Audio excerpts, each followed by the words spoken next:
Welcome back to the Bates Kitchen. Today I'm cooking one of my absolute favorite soups, baked potato soup. This is a cheesy, bacony soup that literally tastes like a baked potato in a bowl. You come inside from a cold winter day, get yourself a bowl of this, and your heart will feel love, hopefully towards me in this channel. Anyways, I hope you love it. Let's get right in and make this stuff.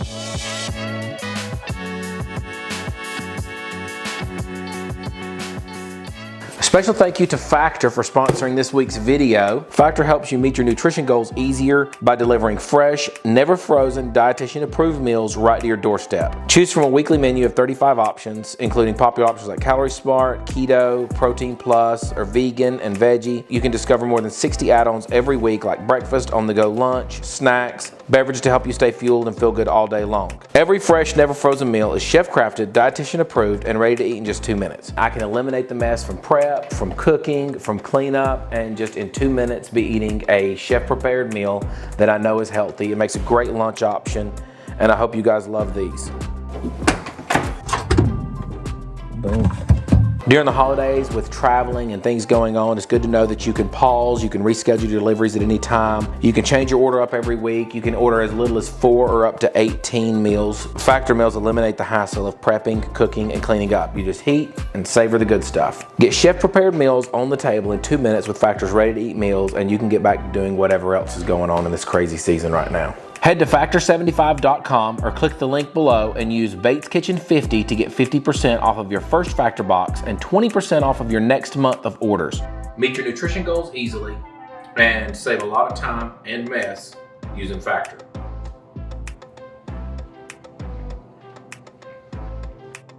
Okay, so let's get started.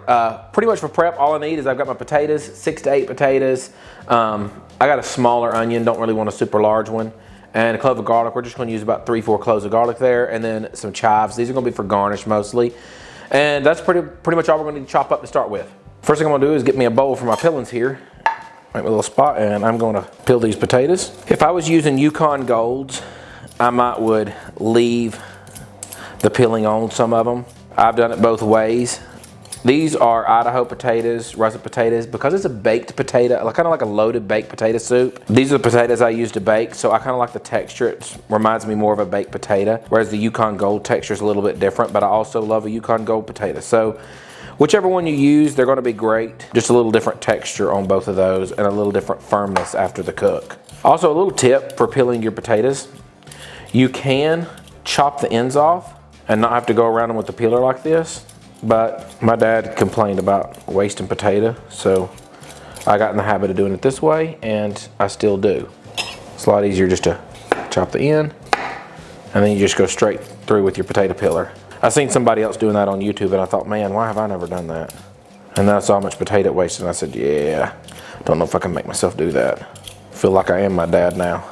So we've got all our potatoes peeled, and I'm going to go ahead and cut them into some cubes and put them in a thing of water. I keep a thing of cold water, help keep the potatoes from turning brown. These are bite-sized pieces. We want to cut them uniform, because if they're not uniform, then the pieces are going to cook at different rates. And you're going to have some firm potatoes and some not so firm potatoes. Now, I like smaller chunks of potato. Here we go. Here we go. Kind of 3 equal pieces there.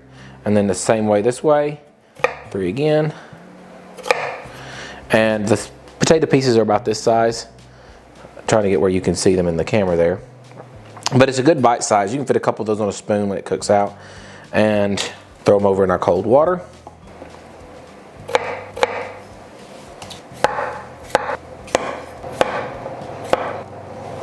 So our potatoes are done. We're going to get our onion diced. This is a lot like any soup base you're going to make, any white soup base.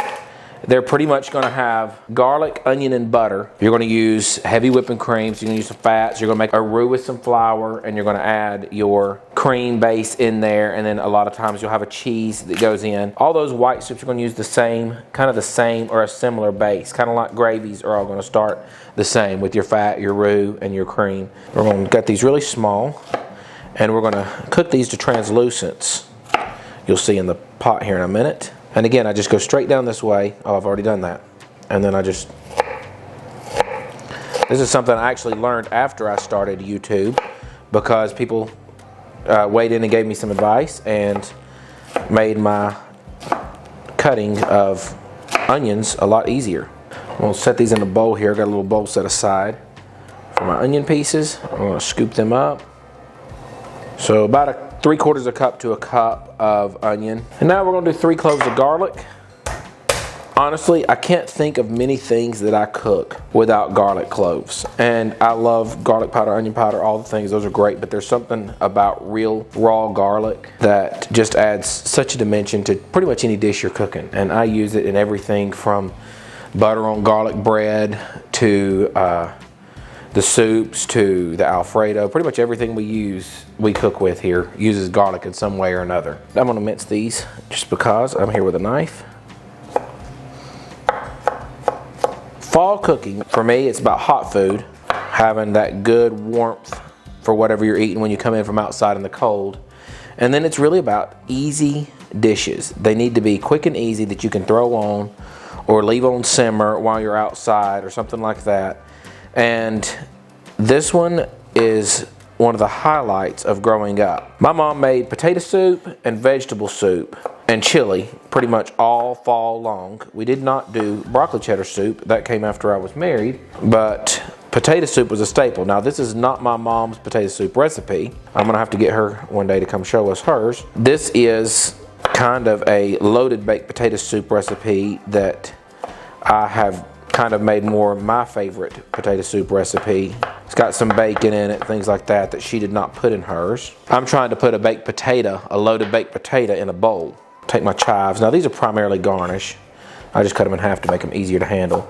So we're gonna slice them real nice and small here. The chives add a little bit of flavor, a little baked potato flavor to the soup, but they also add a little bit of color. And a little bit of color is really nice when you're eating something like a soup. There's not a lot of ways to garnish soups and things like that. And garnishing is something I've tried to get into more. I really originally was, a few fancy meals a year for me and Whitney, Thanksgiving, birthdays, Christmas, little date nights with me and her. But as I got into YouTube, I realized things may taste great, but they need to look good as well. I'm certainly not a professional, but I am trying to do a better job of looking for ways to kind of accent and make dishes beautiful. And this one, chives with the potato soup, is an easy one.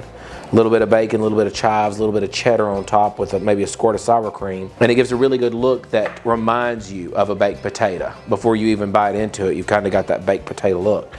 So let's take what we've got over here and let's go over to the stove and put together some baked potato soup. So first thing we're gonna start with is 6 or 7 pieces of bacon. Now if you're wanting to make bacon crispy, and I want crispy bacon on my baked potato, for me it's easier just to do the whole pieces of bacon in my Dutch oven and then pull them out and chop them up later than it is to fish around for every little piece of bacon, because we're gonna leave our bacon fat in here because add that fat base to the soup there. So we're gonna turn this on medium heat and bring it up and wait for our bacon to start sizzling and cook our bacon. Get my trusty fork out. I know this is not the way to turn bacon, but it's the way I've always done it. The way Mama taught me.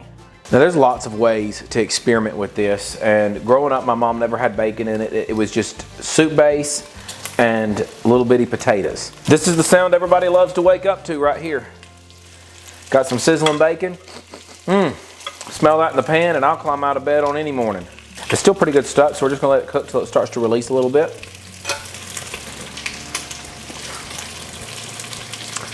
I feel that flipping bacon often helps me stay a little crispier than waiting too long, but everybody's got their own technique. I've got a sister that just cooks it in the oven.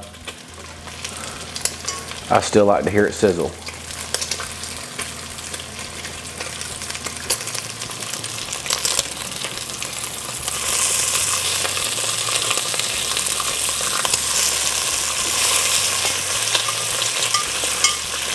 So one thing I love about a Dutch oven is it's so versatile. I mean, you can go from the bacon to the soup to from searing meat to braising meat. It just does it all. Speaking of Dutch ovens, if you've never tried a porcelain Dutch oven, I got this one from Emily Henry, and wow, it is so much lighter than my enameled ones, and there's no heat limit on it. I can cook this thing as hot as I want it, but wow. I love not lugging around a 15-pound enameled cast iron Dutch oven. Now, if you ever made bacon gravy, this is going to be a little familiar. We're not going to dump this out. We're going to throw some butter in here. about 2.5 tablespoons of butter. If you did burn your bacon, go ahead and dump that grease out, wipe out the bottom of your pan, and use about 4 tablespoons of butter instead. If your pan smells like it's got any burnt bacon in it, you're gonna get a burnt bacon taste in your soup, and you don't want that. So if your bacon went great, go ahead. If not, save your bacon, you're still fine, and we're gonna just make it with a butter base instead of having that bacon grease. Now with my butter, I'm gonna go ahead and start scraping some of this off the bottom, because I'm gonna go ahead and deglaze a little bit, if the liquid will let me. Because we want those flavor particles, and because I don't want them burning. We want them when they're still golden brown. A little of our chicken broth might help deglazing it. It's not time for the chicken broth yet, but I really need to deglaze this before it starts to burn. So I'm just gonna use a tiny little bit here. We're gonna go ahead and dump our onions in.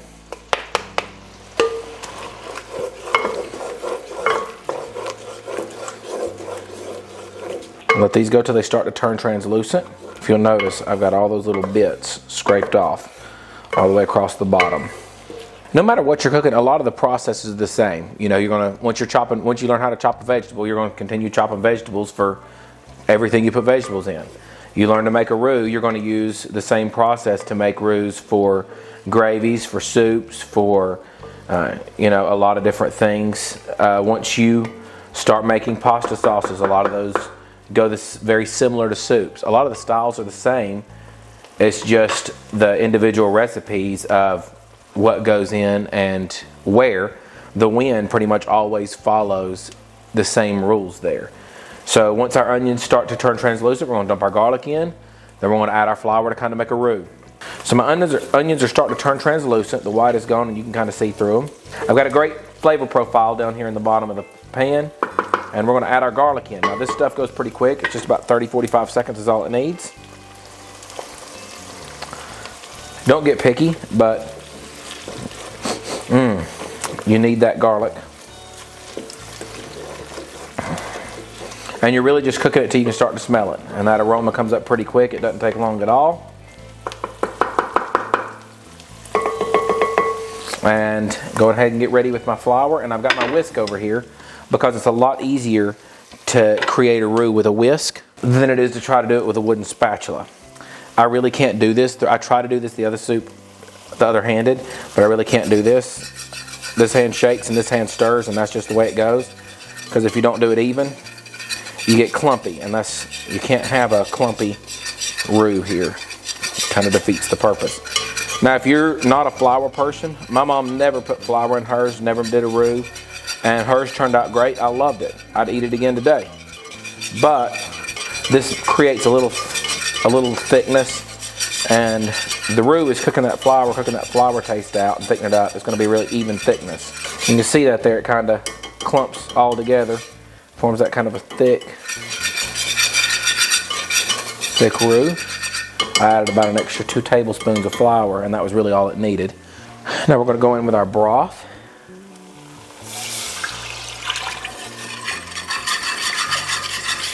Mix that in real well. We'll go ahead and put the rest of our broth in. So that's 4 cups of broth we put in here. And again, like everything else, the recipe is going to be down there in the description. Feel free to go pull that up at any time, screenshot it. So I'm going to go ahead now and just add in my potatoes and my milk and cream. I've got a cup and a half of cream, and I've just let this start to warm up. Sorry, a cup and a half of milk. And then a cup of cream. Got our cream added. We're going to add our salt, our spices. I've got chili powder, paprika, and parsley, dried parsley flakes. Stir that in there. And instead of using a wooden spoon, I'm using a flat bottom wooden spatula, just because I like to scrape the bottom of my pan whenever I'm doing it. I don't know why I use that, but it works best. I don't see other people using those, but works for me, so I do. Add a little black pepper in here.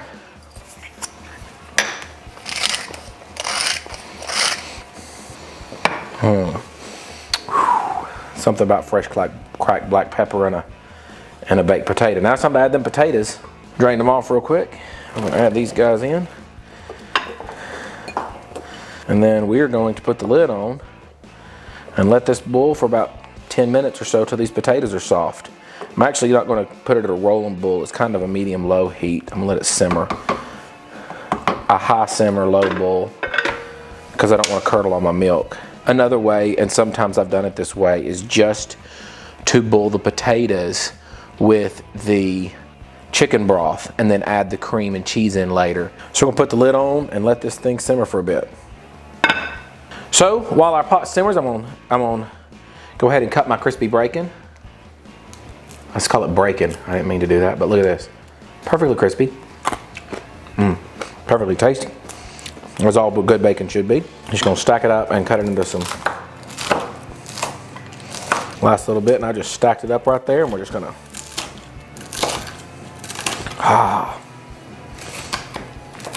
because what goes on bacon? What goes on bacon? Bacon goes on everything. What goes on a baked potato?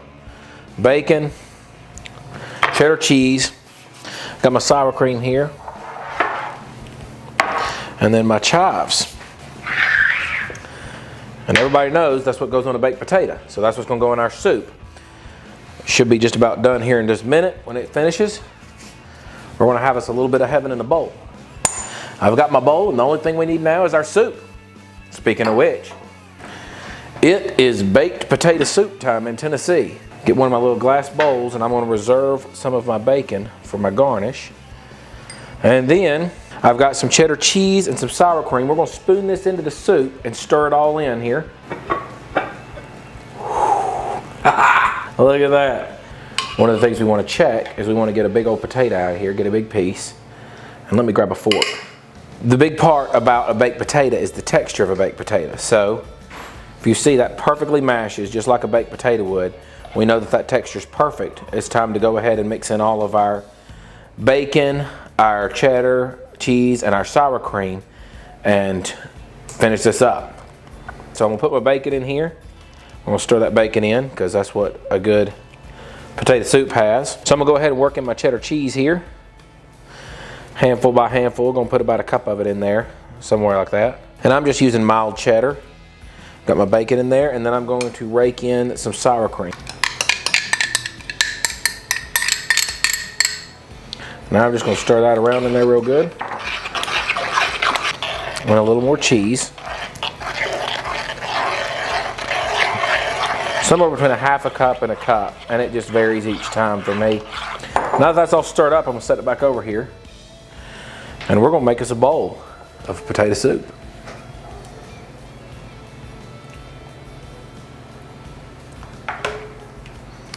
Oh yeah. I like putting a baked potato in a bowl right there. So the first thing we're gonna put in is our cheese. Just put a little pile of cheese right there. Then we're going to put our big old dollop of cream cheese right on top of that. Oh yeah, I might put another couple pieces of cheese on top of it there. Drop our bacon in. And then a little bit of chives for garnish. And then I do not do a baked potato without some fresh Crock black pepper. And there you have some perfection in a bowl. There's only one thing left to do, and that is to see how wonderful this soup really tastes. Look at that cheese. Oh. And let me tell you, there is no better way to describe this soup than baked potato in a bowl. This is truly something that you're gonna make over and over and over again in your house. I hope every time you make this, you think of me, at least until you subscribe to this channel. But until then, one bite, you're gonna thank me later. Thank you, Zach.